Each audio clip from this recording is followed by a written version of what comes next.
It's Tuesday. I don't know what date it is really. The dates are irrelevant in Melbourne because every day is similar. But today I'm bringing you an episode of Keto in the Craft Room. Most of you know me, but I'm Dr. Lucy Burns from Real Life Medicine. So, one of the things that we've been talking about, so this week I'm talking a lot on emotional eating, comfort eating, stress eating. People have different names for it. And some people will just refer to it as falling off the wagon. Then they haven't actually realized that part of the reason they fall off the wagon is that it's usually stress or distress that causes them to do that. Morning, Susan, gorgeous woman. What I'm talking to you today about is the idea that our thoughts create our feelings, which create our actions. Now, this is the underpinning of cognitive behavioral therapy, or CBT as it's called. So people go, yeah, but I don't really know what a thought is. And the thought, it's really interesting. So the thought is the little voice in your head, your internal monologue. They're just thoughts. And for some people, they're really in tune to that, and other people aren't. So my thing is always really get in tune. Now, thoughts are in sentences. Okay, so a thought is, I'm feeling overwhelmed. I've got so much to do. I can't stand this situation. They're thoughts. And then feelings are a one word: anger, frustrated, sad. So feelings are one word, thoughts are a sentence. And that's the difference, because people get them mixed up, understandably. You don't really, you think you're feeling something, but that's a thought.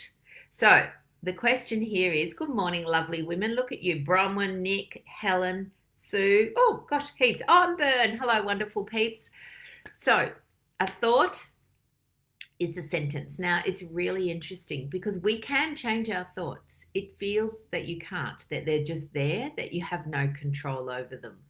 But the thoughts are often, an underpinning a thought is often your belief. So a belief, and this is the exact example that I use about, you can't waste food. So this is a non-emotional, sort of a non-emotional topic, but I'll give you an example. And, you're full, there's a little bit left on your plate, and you think, well, I can't throw that out. I'm just going to eat it. So it's not actually emotional eating that, but it's non-hungry eating. So, and the belief behind that, of course, is that it is wicked to waste food. There are children starving in Africa. Okay, we've all heard that. Wicked to waste food, children starving in Africa, wasting food is a crime akin to, murder. So that's been drummed into our subconscious. We may not even be completely aware of it, but that is a belief. So when you hear that belief, your thoughts are, it's wicked to waste food. I can't waste food. Throwing food out is a crime. And then if you were to do it, the feeling would be guilt. Okay? Because why would you commit a crime? So you can see there's the thought. If you were to do that, you would feel guilty. So we don't do it. If you were to change that thought, okay, that I don't need to eat all this food. My body is not the bin.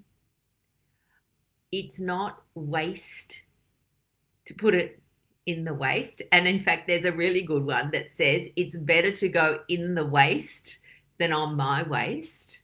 And I quite like that one because that's true. Because really, when you are eating food and you're not hungry, you're essentially wasting it anyway. It goes into storage. You've just spent all this time getting rid of your storage. Why would we continue to keep filling it up? So, yes, I still do that. Yes, Nick's saying she still does it. I know, because it is such a deep-seated belief, because it has been drummed into us. And there are lots of these. We don't realize sometimes how deep some of these beliefs are. And sometimes it can even be things like food associations that are deep that we don't even realize. So yesterday I was talking to a lady. We were talking about one of her sort of kryptonite foods is hot chips. And I'm going, well, it's going to be more than just the hot chip. There's going to be some association, maybe even your subconscious, about what those chips represent. So then she thought about it. She goes, "You're right." And it was all about every Friday night, she and her dad would go to the fish and chip shop and get fish and hot chips. And she, that was her connection with him. So food is more than just food. Okay, it's really embedded in our brain and sometimes needs to be teased out. So I guess what I want to say to people is that when you feel like you're not that you can't do it, or that you're unable to do whatever eating plan you want to do, okay, and for us, we love low carb and keto. When you feel that you can't do it or that you keep falling off the wagon, it's not about the tools that you have. People think, oh, I just need a 2-week meal plan, or I just need shopping lists to make it easy, or I just need a book and then I'll be fine. No, it's actually what's going on up here. It's sorting out that brain. It's not the tool, it's not the action that needs changing, okay? Thought, feeling, action. It's not the action, it's the thought, okay? And for some people, the thought is underpinned by a belief. So anyway, I guess that's the sort of training that we do.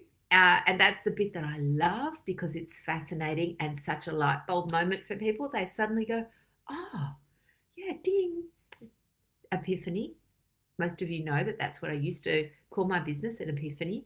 But 12-week reboot.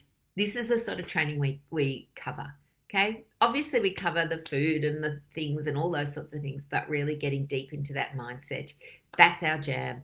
That's what we cover. If you're struggling to stay on the wagon, if you're struggling to deal with, emotional eating or comfort eating for any reason,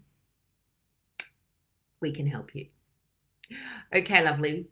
I am heading off to work. So what time is it? Oh, 8:10.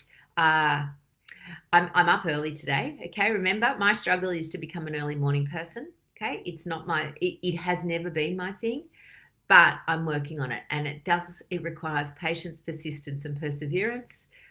One day I will be able to leap out of bed every day without a second thought, but I'm still in training. So I better get to work so I'm on time, and I will see you all tomorrow. Bye, beautifuls.